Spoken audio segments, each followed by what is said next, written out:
మనతో పాటు Telangana private drivers ambulance owners and association వాళ్ళు ఉన్నారు. వాళ్ళ ప్రాబ్లమ్స్ ఏంటి వాళ్ళని అడిగి తెలుసుకుందాం. ఏంటి భయ్యా మీరు ఇక్కడ ధర్నా ఇస్తున్నారు? ఏంటి మీ ప్రాబ్లమ్స్ ఏంటి? మీ డిమాండ్స్ ఏంటి? నా పేరు నక్క మహేష్. ఈ ప్రైవేట్ అంబులెన్స్ అసోసియేషన్ రాష్ట్ర అధ్యక్షుడిని. ఈరోజు ప్రధానంగా మనం పెట్టడం కారణం ఏంటంటే, ఒక రెడ్ అంబులెన్స్ అనే సంస్థ ఈ హైదరాబాద్లో ఉన్న అంబులెన్స్ పైన దోపిడీ చేస్తుంది. దానికోసం పెట్టిందన్న. ఎందుకంటే అతని వల్ల మేము చాలా నష్టపోతున్నాం అన్న. గత 7-8 సంవత్సరాల నుంచి అతని వల్ల మేము రోడ్డున పడ్డాం. ఎక్కడ పోవాలో పరిస్థితి లేదు మాకు. అతని వల్ల నానా ఇబ్బంది పెడుతున్నాడు. అతను మా దగ్గర డబ్బులు తీసుకొని 60,000 70,000 తీసుకొని ఎవరు సరిగా కిరాయి ఇవ్వట్లేదు. 40% కమిషన్ తీసుకుంటున్నాడు అదనంగా. ఆయన అడిగితే ఎవరు చెప్పకుండా మీరు ఏం చేసుకోకుండా అంటున్నాను. దానివల్ల రెడ్ అంబులెన్స్ హైదరాబాద్లో నిషేధం చేయాలని మేము కోరుకుంటున్నాం. రెడ్ అంబులెన్స్ మీ ఇక్కడ ప్రైవేట్ వాళ్ళకి సంబంధించి మిమ్మల్ని అందరినీ హైర్ చేసుకొని మీకు కమిషన్ బేస్గా వాళ్ళు మాట్లాడుకున్నారు. మరి అమౌంట్ మాత్రం ఇప్పుడు ఇవ్వట్లేదు. ఇప్పుడు ఆయన ఏం చేస్తున్నా అంటారా, మేము ఫస్ట్ ఆయన ఈ కార్పొరేట్ సంస్థ మొత్తం ఆయన ఆధీనంలో ఉన్నాయి. రెడ్ అంబులెన్స్ ఆధీనంలో ఉన్నాయి. మాకు ఒక కిరాయి రావట్లేదు ఇప్పుడు మాకు. అతని వల్ల మేము చాలా నష్టపోతున్నాం. అతను ఏం చేస్తున్నా అంటే మేము ఒకటే అడుగుతున్నాం ఆయనని, ఎందుకు మీరు మాకు అన్యాయం చేస్తారు? ఫస్ట్ 10% తీసుకొని ఈరోజు 40% తీసుకుంటాం కమిషన్. అట్లా మళ్ళీ సంవత్సరానికి 70,000 1,50,000 తీసుకుంటాం ఒక బండికి. తీసుకొని కూడా సరిగ్గా కిరాయి ఇవ్వట్లేదు. మేము ఏమంటున్నాం అంటే తెలంగాణ గవర్నమెంట్ని ఒకటే కోరుతున్నాం, ఇక్కడ ఉన్న రెడ్ అంబులెన్స్ సంస్థను మొత్తానికి ఇక్కడ బ్యాన్ చేయాలని కోరుతున్నాం.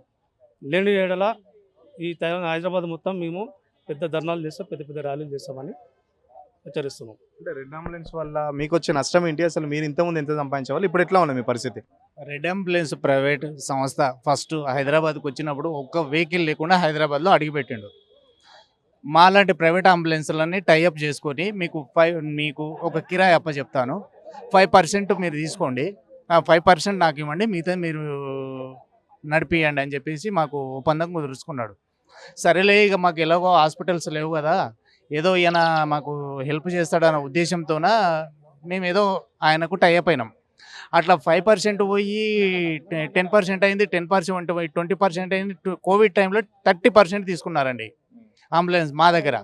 మేము కోవిడ్ టైంలో పేషెంట్లు ఇదైనప్పుడు మాస్కులు కట్టుకొని మేము పేషెంట్లని డెడ్ బాడీలని మేము ఇంటికి సప్లై చేస్తే మేము పోయి వస్తే 30% మాకు మిగిలితే సేమ్ ఆయన జస్ట్ ఒక ఫోన్ చేసినందుకు 30% మిగిలింది ఆయనకు. అట్లా ఇప్పుడు హైదరాబాద్ మొత్తం వ్యాపించి మా ప్రైవేట్ అంబులెన్స్ సంస్థ మా ఫ్యామిలీస్ని అందరూ నష్టపోతున్నాం. దానివల్ల ప్రభుత్వం మమ్మల్ని ఆదుకోవాలని కోరుకుంటున్నాం. ఎంతమంది ఉంటారు ప్రైవేట్ అంబులెన్స్ సంబంధించి హైదరాబాద్లో? ఎంతమంది ఉన్నారు? ఎన్ని కుటుంబాలు దీని మీద ఆధారపడి ఉన్నాయి? 2,000 అంబులెన్సులు ఉండొచ్చు. 2,000 అంబులెన్సులు, 2,000 కుటుంబాలు, ఫ్యామిలీస్, పిల్లలు, డ్రైవర్స్, ఇంచుమించు 4,000 4,000 ఫ్యామిలీస్ నష్టపోతున్నాయి. ఇక్కడే పుట్టి పెరిగిన మాకు ఇక్కడ బతకడానికి అవకాశం అనేది కోల్పోతున్నాం మేము. ఎక్కడి నుంచో పంజాబ్ నుంచి వచ్చినోడికి ఇక్కడ అవకాశం కల్పించింది గత ప్రభుత్వం. అది ఈ ప్రభుత్వం అన్నా కొద్దిగా దాన్ని దృష్టికి తెచ్చుకొని ఆ రెడ్ అంబులెన్స్ అనేవాడిని ఈ స్టేట్లో బ్యాన్ చేస్తే మా బ్రతుకులు అనేవి బాగుపడతాయి. వాటి వల్ల మాకు బ్రతుకు అనేది లేదు.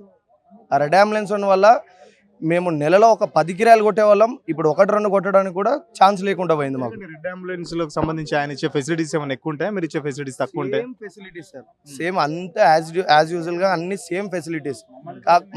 వాడు ఏంటంటే కార్పొరేట్ లెవెల్లో వచ్చిండు. ఒక కార్పొరేట్ సంస్థ.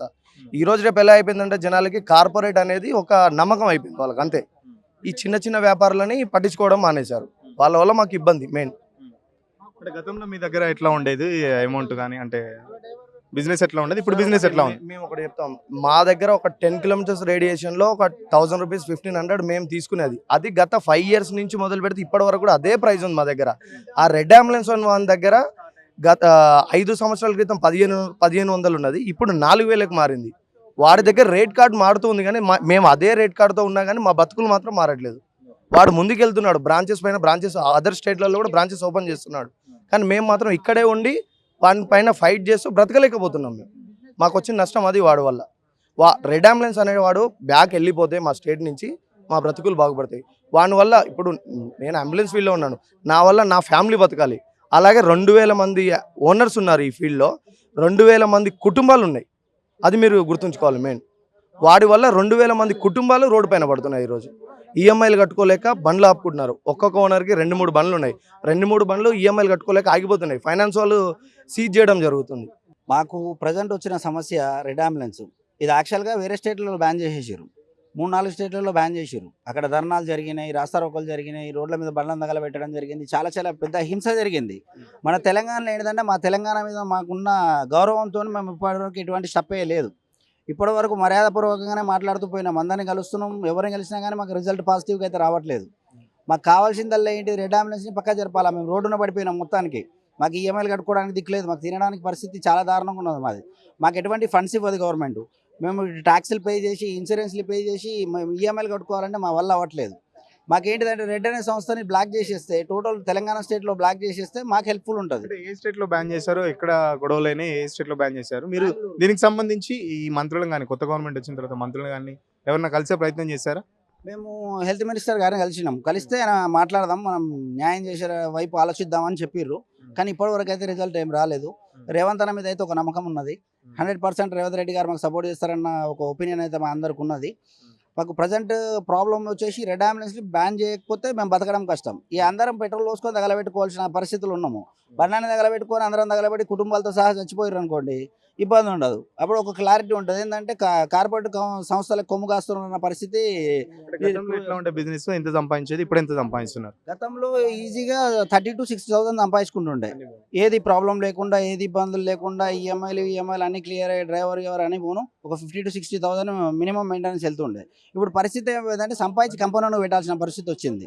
100 రూపీస్ సంపాదిస్తే 100 రూపీస్లో 75 రూపీస్ వాళ్ళే ఛార్జ్ చేస్తున్నారు. 25 రూపీస్లో మేము మెయింటెనెన్స్, డీజిల్ ఎట్లా బతకాలా?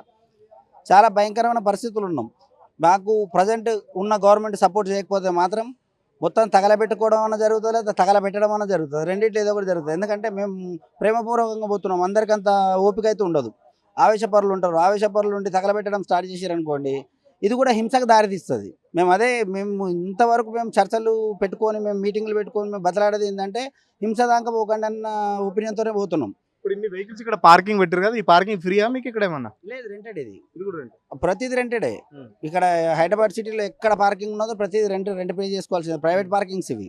ప్రైవేట్ పార్కింగ్స్లో రెంట్ పే చేసుకోవాలా, డ్రైవర్లు పే చేసుకోవాలా, మెయింటెనెన్స్లు, ఈఎంఐలు, ట్యాక్సులు, ఇన్సూరెన్సులు టోటల్ క్లియర్లీ. ఇంకోటి ఏంటంటే ఈ మధ్య సోషల్ మీడియాలో ప్లస్ మీడియా ఛానల్స్లలో, పేపర్లలో టూ మచ్గా వార్తలు రాస్తున్నారు. అంబులెన్స్ డ్రైవర్లు ఇట్లా, అంబులెన్స్ డ్రైవర్లు అట్లా అని.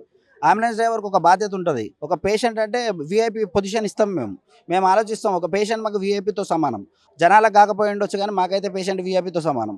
ఎందుకంటే మేము పేషెంట్ గురించి మాత్రమే బండి తీస్తాం. మేము టైంపాస్కి బండి తీసుకొని తిరిగేటోళ్ళం కాదు కదా. సైరన్ విని మాకే విసుగు వస్తుంది. ఒక ½ an hour సైరన్ వింటే మాకే చెవులు పగిలిపోతుంటాయి. బండిలో కూర్చొని సైరన్ మెయింటైన్ చేయాలంటే చిన్న విషయం కాదు. మేమేదో టైంపాస్ చేసుకొని తిరుగుతున్నాం, ఇష్టం వచ్చినట్టు రాస్తున్నారు. అదేంటంటే పిచ్చికూతలు అంటారు. ఆ పిచ్చికూతల వల్ల ఏంటంటే ఇప్పటివరకు రెస్పాండ్ అవ్వట్లేము మేము.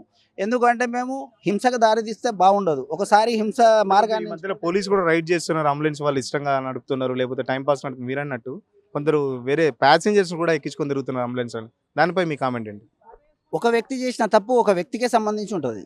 అది ఒక కుటుంబంది కాదు, అది ఒక సంస్థది కాదు, అది ఒక డిస్టిక్ది కాదు, ఒక జిల్లాది కాదు, ఒక రాష్ట్రంది కాదు. ఒక వ్యక్తి చేసిన తప్పు ఒక వ్యక్తికే సంబంధించి ఉంటుంది. ఆ వ్యక్తి మీద యాక్షన్ తీసుకోండి. ఇప్పటివరకు అయితే ప్రొటెస్ట్ చేయలేదు కదా. అంబులెన్స్ డ్రైవర్ని ఎందుకు అరెస్ట్ చేస్తున్నారు అనేది ఎవరు అడగలేదు. మీరు ఎందుకు ఆపిరని అడగలేదు. మేము బాధ్యతగా ఉన్నాం, మాకు ప్రాబ్లం లేదు. మేము ఇబ్బంది పడుతున్నాము. ఎందుకంటే ఒక వ్యక్తి చేసిన తప్పుకు మీరు అందరినీ బదలాం చేస్తా అంటే కరెక్ట్ కాదు కదా. రెడ్ అంబులెన్స్ సంస్థ వల్ల మాకు చెడ్డ పేరు కూడా వస్తుంది. ఎందుకంటే మేము ఒక రీజనబుల్ రేట్ తీసుకుంటామండి. ఎక్కడ వెళ్ళాలన్నా వాళ్ళు ఎక్స్ట్రా అమౌంట్ మాట్లాడతారు. ఎట్లా అంటే వాళ్ళు మాట్లాడేది, ఇప్పుడు సపోజ్ విజయవాడ వెళ్ళాలి, వాళ్ళు 18,000 20,000 మాట్లాడతారు. మేము వెళ్ళేది ఎంత, 13,000 12,000 మేము వెళ్తాం. దానివల్ల అంబులెన్స్ సర్వీస్ మీదే చెడ్డ పేరు వచ్చేస్తుంది. వాళ్ళు ఏమంటారు, వేరే వాళ్ళు ఇట్లనే అటాచ్ చేసి అంబులెన్స్ వాళ్ళు దోసుకుంటారు. ఎందుకోసం దోసుకుంటారు? మేము దోసుకుంటలేము.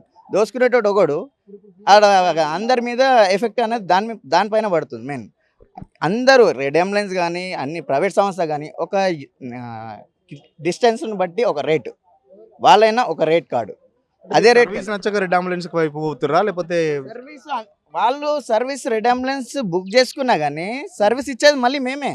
వానికి సర్వీస్ ఇచ్చేది మేమే ఇవ్వాలి వాళ్ళకి సర్వీస్. ఉన్నాయి అంటే తర్వాత మేము సర్వీస్ ఇచ్చాక రీసెంట్గా కొన్నాక కూడా అతని వెహికల్ సరిపోవు. హైదరాబాద్ పెద్ద సంస్థ, అందులో ఉన్న ఎన్ని అంబులెన్స్లు ఉన్నాయో వాడికి అతని దగ్గర మా అంటే ఒక 300 వెహికల్స్ ఉండొచ్చు. ఉన్నా కానీ మళ్ళీ అతను ఏం చేస్తాడు, ఓన్లీ ఇక్కడ లోకల్ తిప్పుకుంటాడు.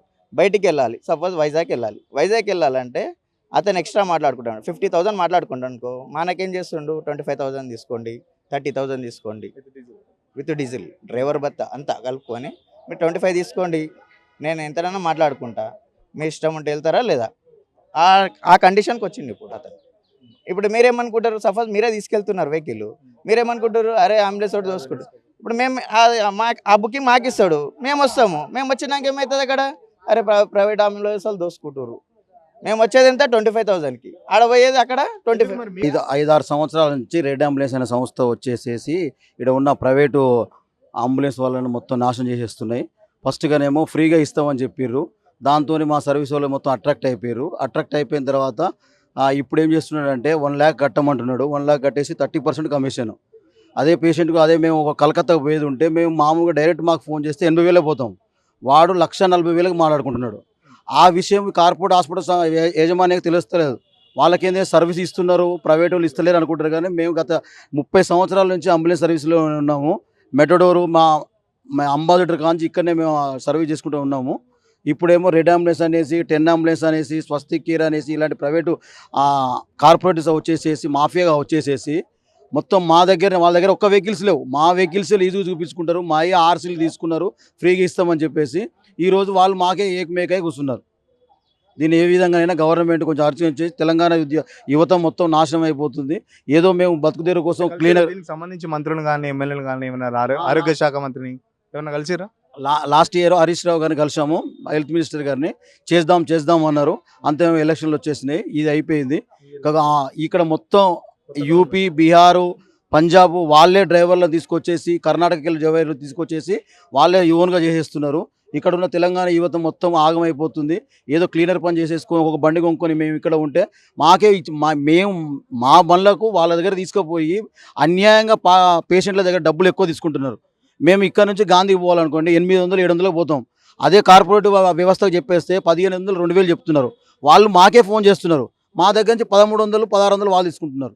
లక్షలు తీసుకొచ్చి అప్పులు తీసుకొచ్చి ఫైనాన్షియల్ తీసుకొచ్చి మేము బండ్లు ఉంటే రెడ్ అంబులెన్స్ సంస్థ వచ్చేసి మా పొట్ట కొడుతుందని చెప్పేసి తెలంగాణ డ్రైవర్స్ అసోసియేషన్ వాళ్ళు ఇక్కడ చెప్తున్నారు. ఇప్పటికైనా ప్రభుత్వం ఆ రెడ్ అంబులెన్స్ పై చర్యలు తీసుకొని మొత్తం మాకు సంబంధించి మా దగ్గర నుంచే మా అంబులెన్స్ మేమే డీజిల్ పోసుకొని మేమే మెయింటైన్ చేస్తూ 30% కమిషన్ వాడికి ఉత్తగా ఇవ్వాల్సి వస్తుంది. ఇప్పటికైనా ప్రభుత్వం జోక్యం చేసుకొని రెడ్ అంబులెన్స్ మొత్తం ఇక్కడ బ్యాన్ చేయాలని, బ్యాన్ చేస్తేనే తప్ప ఇక్కడ తెలంగాణకు సంబంధించి ఉపాధి అవకాశాలు దొరుకుతాయని, లేకపోతే ఈ ఉపాధి అవకాశాలు కూడా కోల్పోయే అవకాశం ఉందని గవర్నమెంట్ త్వరితగతిన ఇది సంబంధించి ఒక చర్య తీసుకోవాలని చెప్పేసి ఇక్కడ డ్రైవర్స్ అండ్ ఓనర్స్ వాళ్ళు తెలియజేస్తున్నారు.